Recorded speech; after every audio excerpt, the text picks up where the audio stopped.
nanti tentang puisi, tentang bebas. Oke. Kesimpulannya adalah terus terang saya banyak belajar kali ini. Banyak sekali pelajaran yang sudah saya ambil dari mulai ceramah-ceramah dari beliau, dan ketika membacakan puisi ini tentunya ini daging semua ya, dan insya Allah bisa dipraktekkan untuk teman-teman semuanya, khususnya nih. Bukan buat saya pribadi ya, buat teman-teman juga, dan intinya saya banyak belajar lah dari sini. Terima kasih Mbak. Terima kasih Mas Yadi. Mudah-mudahan akan tetap stay mengikuti Zoom dari Buya nanti. Insya Allah. Amin, amin. Closing statement selanjutnya kepada Pak Krishna Murti. Closing statement mana? Iya. Pak Krishna? Iya. Untuk closing statement dipersilakan Pak Krishna. Oh, oke ya. Saya mau melanjutkan. Izinkanlah aku untuk sementara waktu tinggal di sini bersamamu. Lalu aku menjawab, untuk selamanya juga boleh. Dan ini mewakili perasaanku terhadap Naomi. Dan itu pernah terjadi. Iya. Selamanya juga boleh. Dan kenapa demikian? Saya mengambil penutup dari yang Buya kupas tadi. Selama aku tahu siapa diriku dan aku fokus menyelesaikan pekerjaan-pekerjaanku dengan baik saat ini, maka masa depan akan datang dengan sendirinya menjemput kita berdua. Terima kasih. Oh, luar biasa sekali closing statement yang diberikan oleh Pak Krishna. Salam dari kami untuk Ibu Naomi, Pak Krishna. Ditunggu silaturahminya nanti di sini. Pak Dik. Oh iya, closing statement selanjutnya diberikan waktu kepada Pak Dik. Dipersilakan Pak Dik.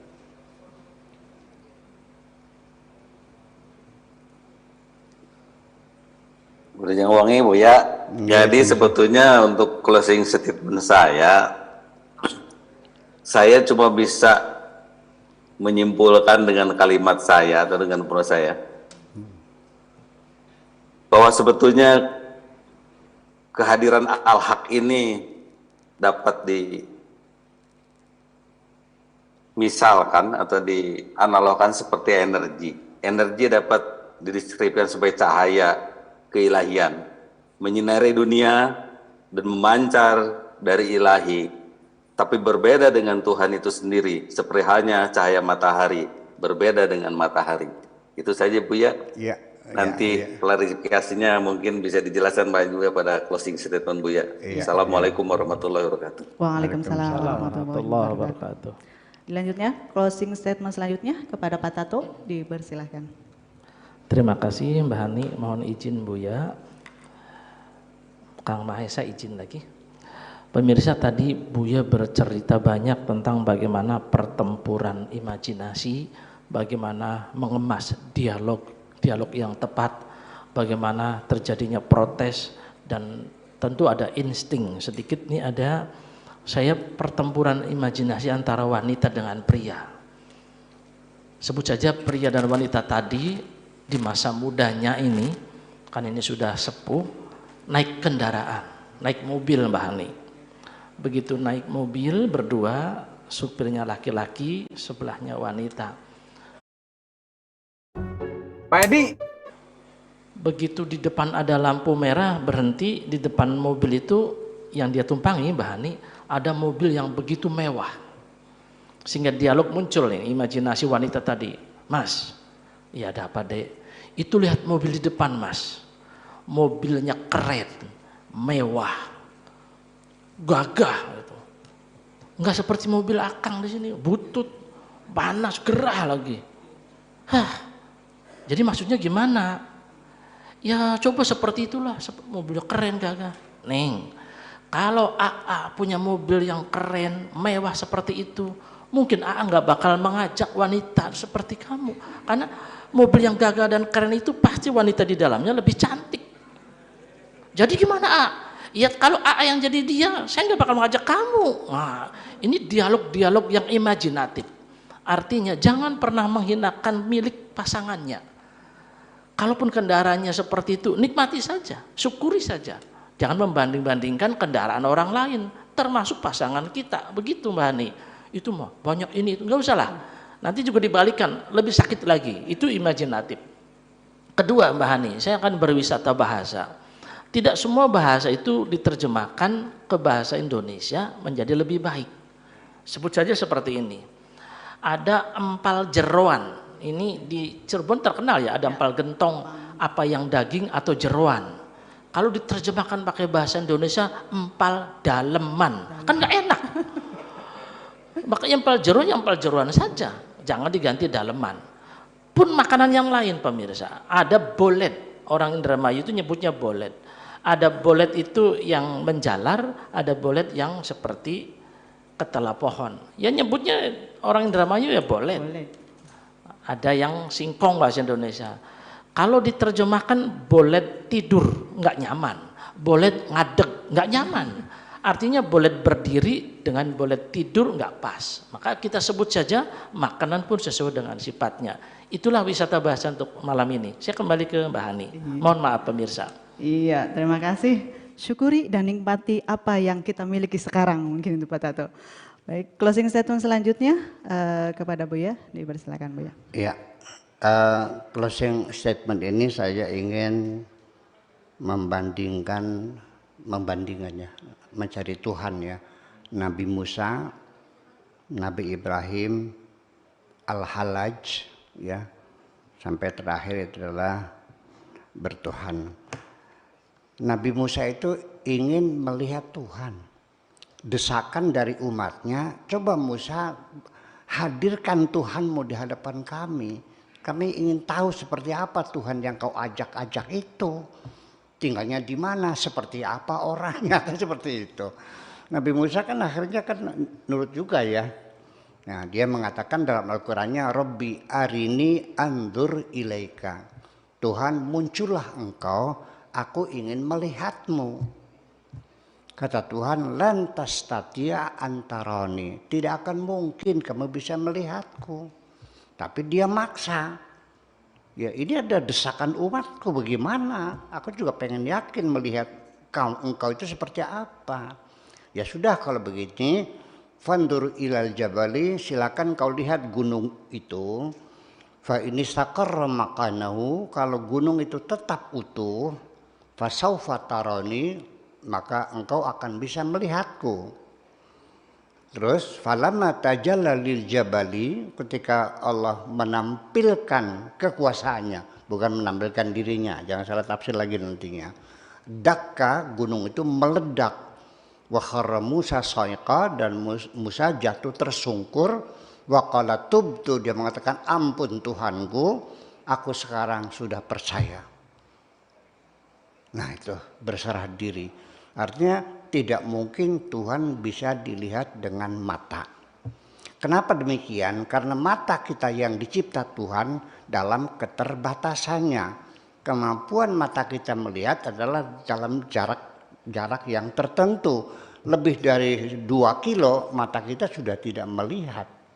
Ya, terlalu kecilnya virus corona, mata kita tidak bisa melihat virus corona. Ada lagi virus yang lebih kecil lagi dan lebih kecil lagi sampai berbentuk partikel elementer seperti foton dan sebagainya. Itu tidak pakai mikroskop biasa, pakai mikroskop ya fisika, ya kan, yang lebih panas, kuantum ya, yang bisa melihatnya. Terlalu kecil juga bisa melihat, terlalu besar juga melihat. Jadi jangan dikira bahwa cahaya itu bisa membuat kita terang dan benda-benda di kamar ini menjadi terlihat. Betul, Kalau cahaya itu terukur, lampu sekian watt, paling banyak 500 watt, 1000 watt masih bisa. Yang tadinya gelap gulita begitu nyalakan lampu semuanya terlihat. Tapi ingat, cahaya yang terlalu kuat sendiri bahkan bisa menutup mata kita, tidak bisa melihat. Yuk sekarang kita lihat Gunung Ciremai. Di siang hari ketika cahaya begitu keras, kelihatan nggak gunung itu? Nggak kan?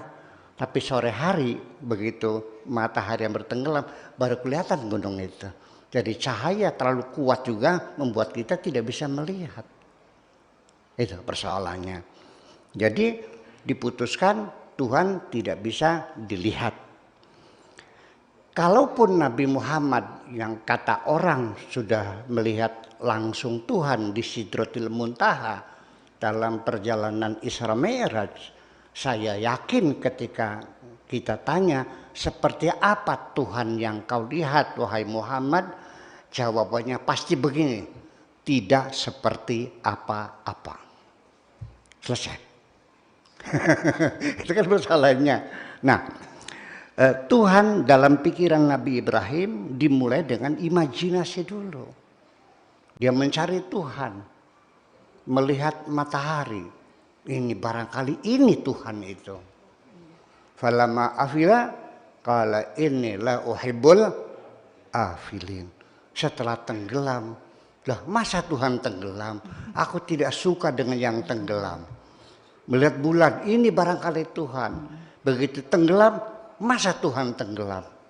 Akhirnya dia mondar-mandir dari Tuhan, muter-muter itu kan diragakan ya, napak tilasnya kan muter-muter, lari-lari, camping-campingan, menatap bulan. Itu kan ibadah haji itu kan sedang melakukan rekonstruksi ya, menapak tilasi pencarian Tuhan. Itu kan dari imajinasi. Nah, itu yang kedua. Yang ketiga, ini al-halaj. Ini seseorang yang sebetulnya sudah mencapai tingkatan hakikat ya, tapi dia salah ucap. Ketika dipanggil oleh raja, ya prajurit itu menemui halaj, tuan halaj dipanggil raja. Katakan kepada rajamu, halaj tidak ada, yang ada hanya Tuhan. Nggak bisa dijemput kan? Raja kata halaj, halaj tidak ada, adanya Tuhan. Kata rajanya, berangkat lagi jemput dia, katakan Tuhan suruh ke sini. Jemput. Wahai Tuhan, dipanggil raja. Tidak ada Tuhan, adanya halaj. Kemudian raja lagi, nggak ada Tuhannya, adanya halaj. Ya sudah, Tuhannya dengan halajnya bawa ke sini. Tuhan halaj dan Tuhan Tuhan. Kami menjemput kalian berdua, engkau dan Tuhanmu menghadap raja.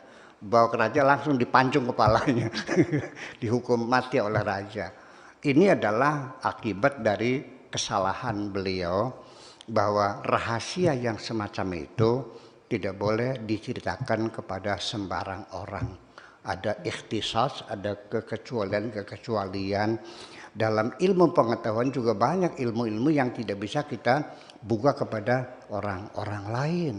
Ilmu-ilmu tentang intelijen, ilmu-ilmu tentang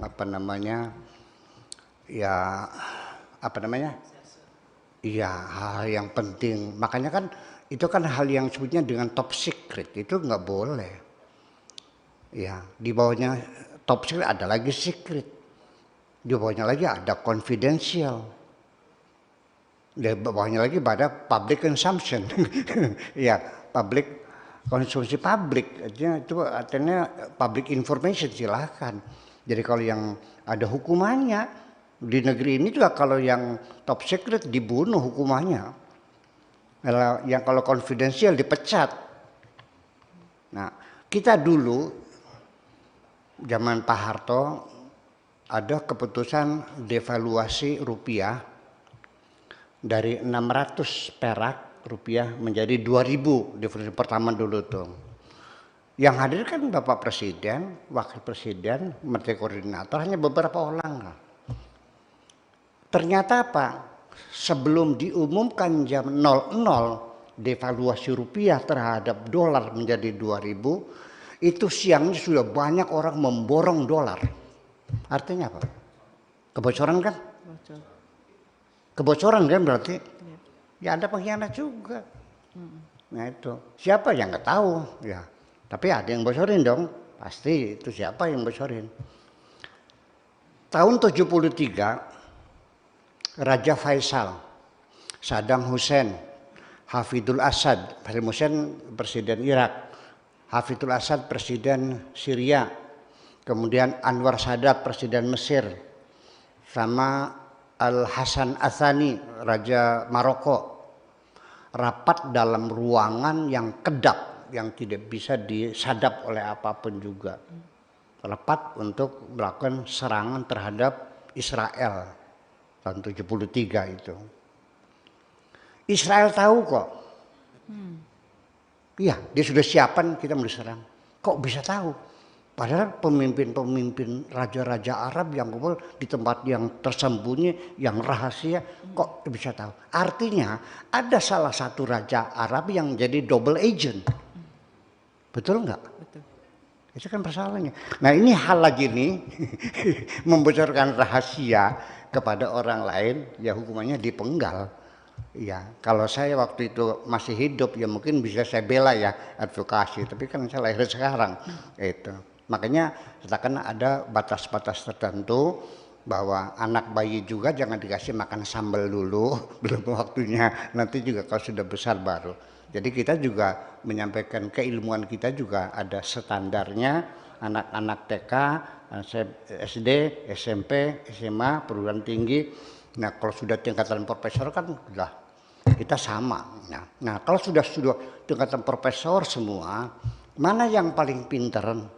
Ini kita dulu pernah dengan Gus Dur, dengan Nurholis Majid, dengan Pak Quraisy Shihab dan teman-teman lah para intelektual di Jakarta.